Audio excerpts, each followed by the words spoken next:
Welcome back to the Steven Universe Post Show. I'm Alstric Vox. And my name is Tom. And oh my god, they came for our next this time. Steven Universe Future, episodes 13 and 14, Together Forever and Growing Pains. And honestly, I feel like more than the first half, it makes sense that these episodes are airing like 2 a week, because I feel like In Dreams correlated with Business Casual at least like a little bit.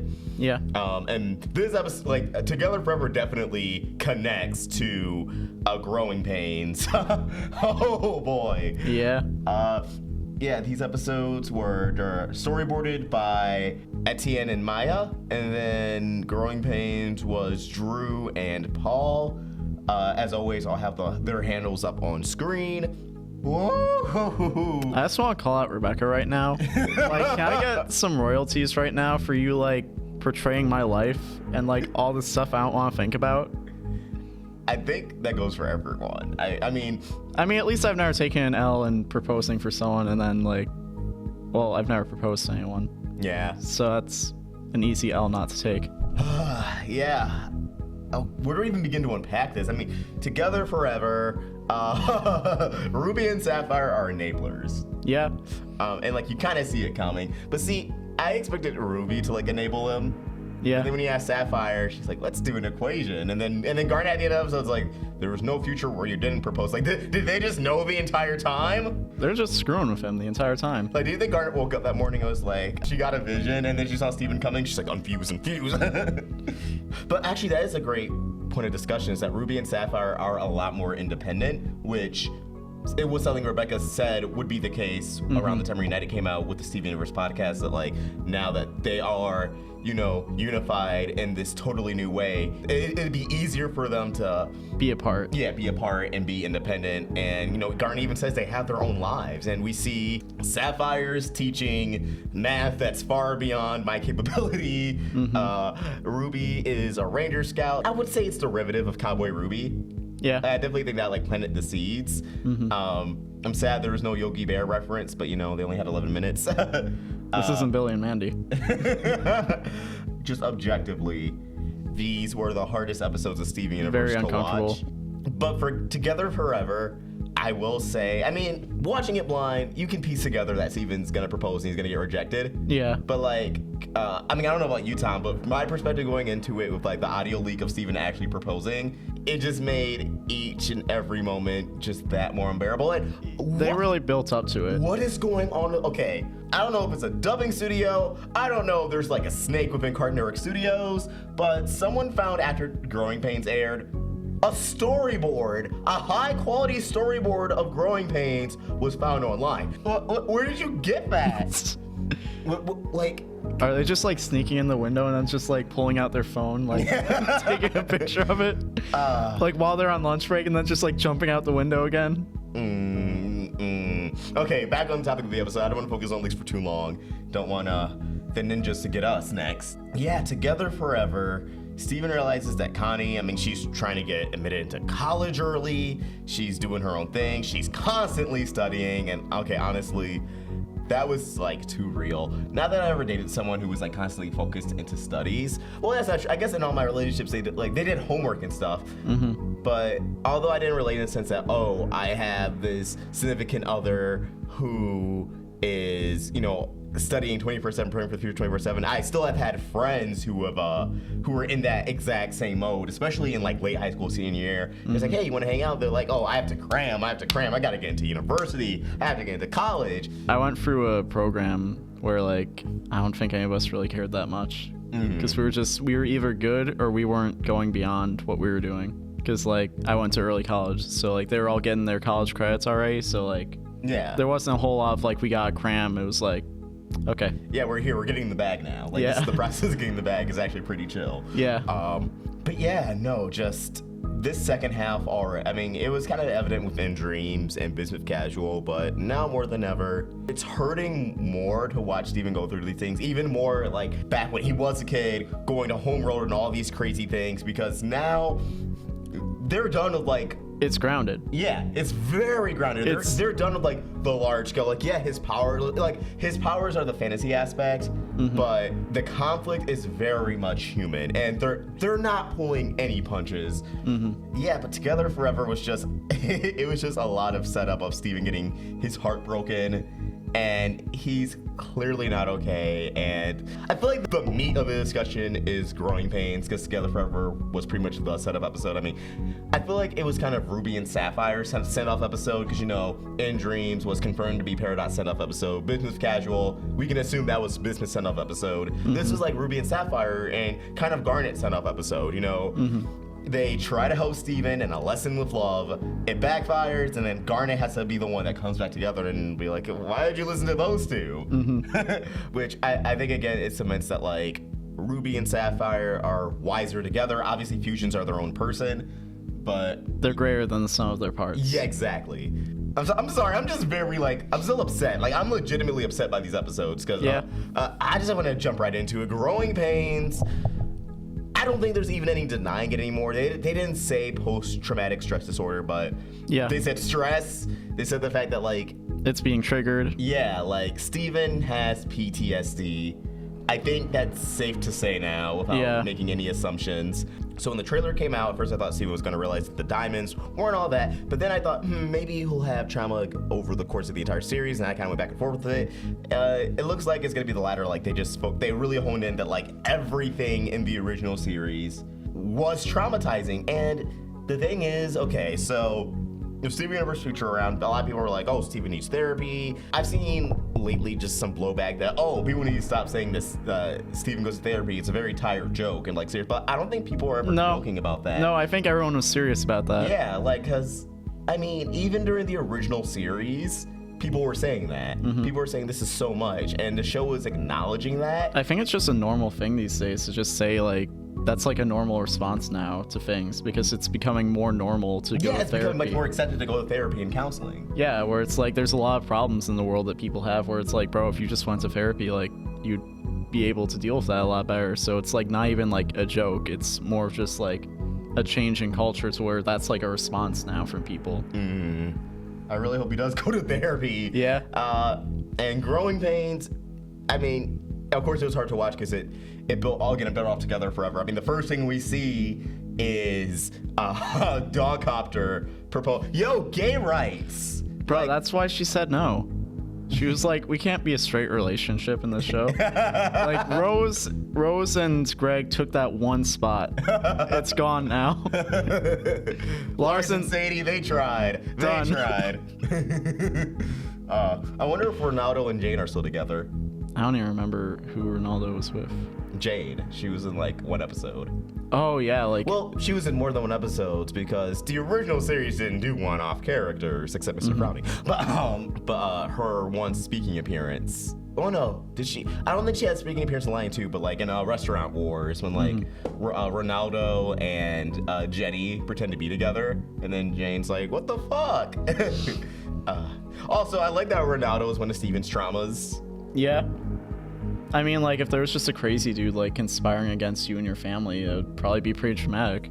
I feel like, maybe this is just me, but I feel like with the knowledge of Future and where the story goes, it's going to be super rough to, like, rewatch the original series now. Yeah. Because, you know, the Crewniverse is always stressed that things matter, everything matters, every episode matters. I mean, now even now they're like rubbing their hands together. Even like the filler episodes now. His skull was fractured, which I'm assuming was probably Jasper when she like headbutted him. Yeah, I mean, what other times did he? I'm sure there have been plenty of times where he probably hit his head. I feel like he probably hit his head a lot.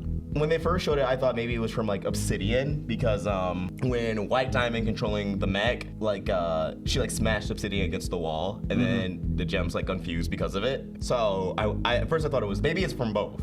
He's just full on Goku. He is just full on Goku. He just fell off a cliff and fractured his skull. Woo! I mean, what do we even say? I'm not a professional.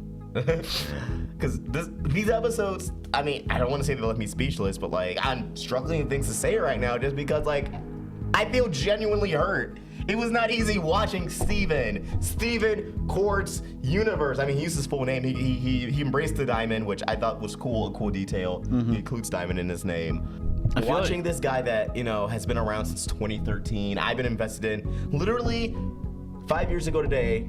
Full disclosure aired. That was the episode where I was like, all right, I'm a committed fan of Steven Universe, just because what Steven was going through that episode, like, resonated so much with, like, what was going on in my life. Like, just, like, at that exact moment, like, that exact day. Oh, watching that episode, if I thought to myself, I wonder where the show's gonna be 5 years from now. I don't think that there's ever been, like, a Western animation show that, like, went to this level of, like, What? straight up, like, diagnosing a character in the show. But how often does that even happen in, like, anime? I feel like in general, this is just such a rarity, because especially for I feel like anime is such a deep genre that I don't want to say, because like, well, I mean, with anime, I'm sure they probably had anime where like, characters got diagnosed, but it's not common. How grounded was that anime? Because Steven Universe is a very fantasy show, so I feel like even with shonen, with Dragon Ball, Naruto, One Piece, and then like you said with Western animation, it's not a common occurrence for these characters to have these big epic battles or these cartoony hijinks, and then all of that be like, yeah, all of this stuff gave you like you have post-traumatic stress disorder from these experiences from when you were a child, from when you were 12 up to the age of 14, and the fact that like it's like Steven recounting everything at Gemglow in particular, and now effectively Steven Universe, the original series. From the moment the ball gets rolling, we saw Steven's PTSD manifest. Yeah.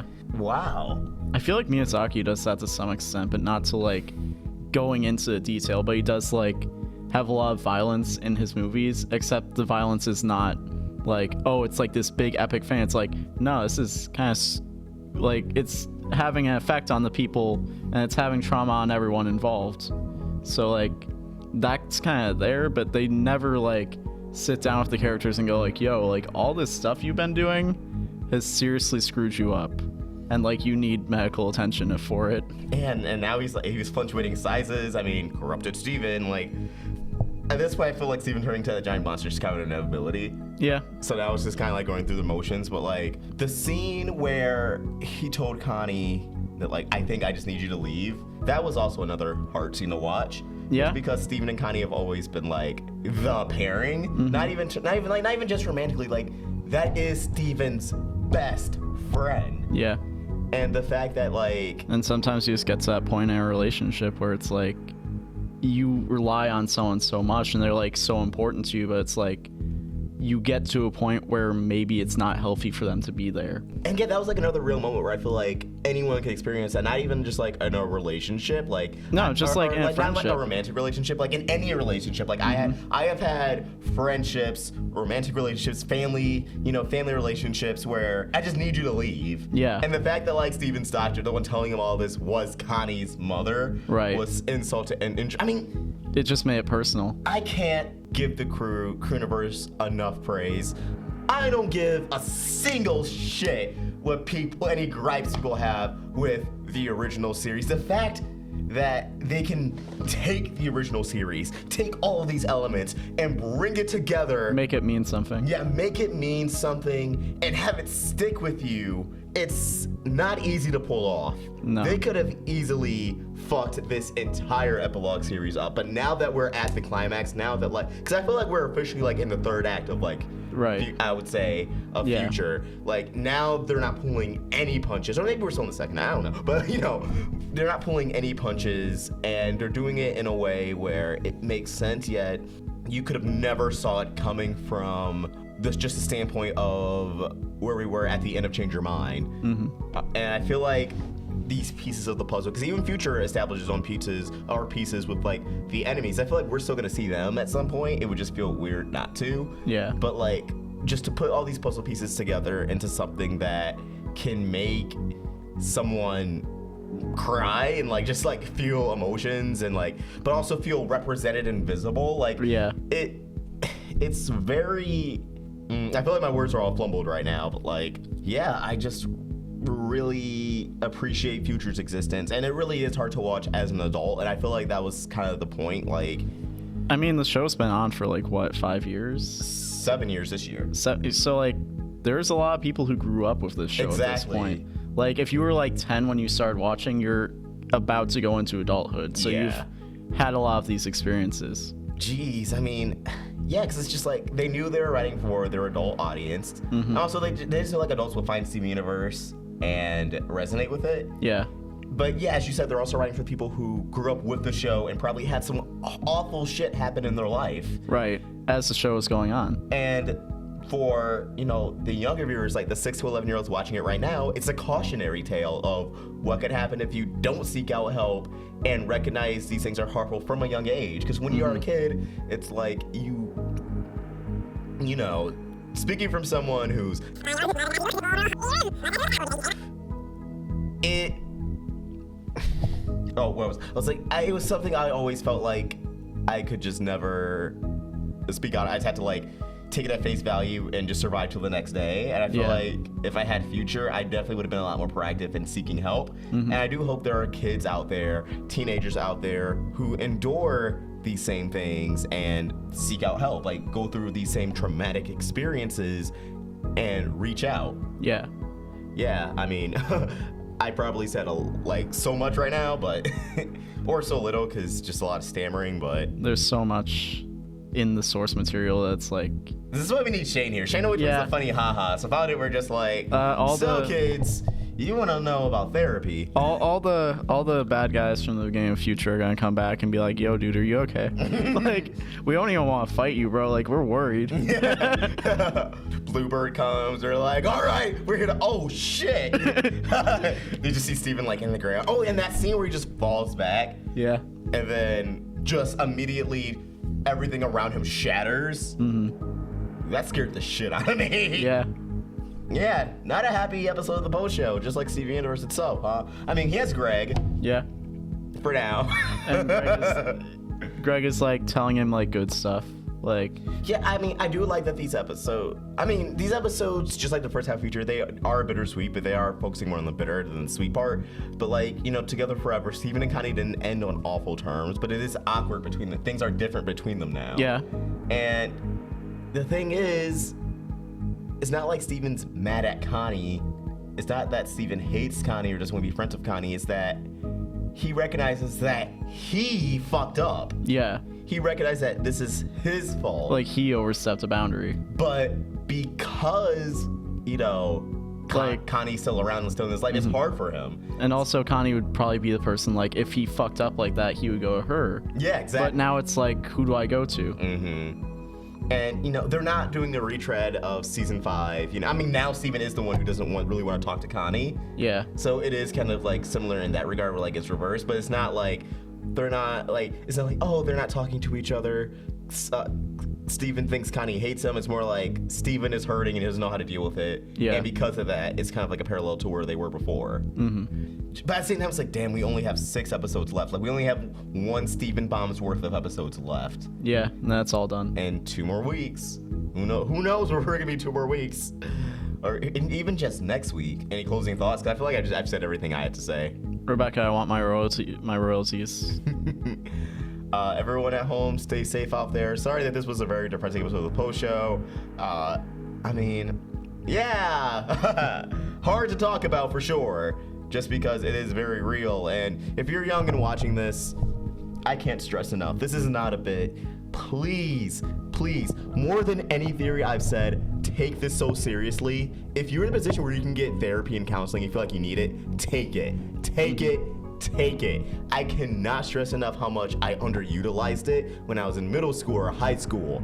And I know you guys are out there watching or listening another tab. I know, even if you're in your 20s and you're thinking, maybe I need therapy, take it.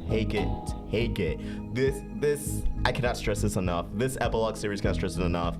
Seek help if you think you need, even if you just need someone to talk to, even if you don't think anything's wrong. Like, there's nothing wrong with having a counselor, someone completely off the map to talk to. You know, just separate from everyone else in your life. And they can address those problems before they get to the point where you're grown into a giant pig dude. Yeah, that's for sure. But thank you for watching the post show. I've been Ostrich Vox. You can find me at Ostrich Vox. My name is Tom. Listen to my mixtape, honestly. Listen to Tom's mixtape. It'll be in the end card. Yeah. And you can find me at Ostrich Vox. You can find Tom at TommyBQM. You can tweet to the Roundtable at Roundtable Vids. We're also on Instagram. Give us a follow. If you enjoyed this video, please throw it a like, subscribe. Stay safe out there. People are out here getting sick. The world is ending. Everyone's getting sick. Yeah. Oh, God. I've been Ostrich Fox. My name is Tom. And we're signing out.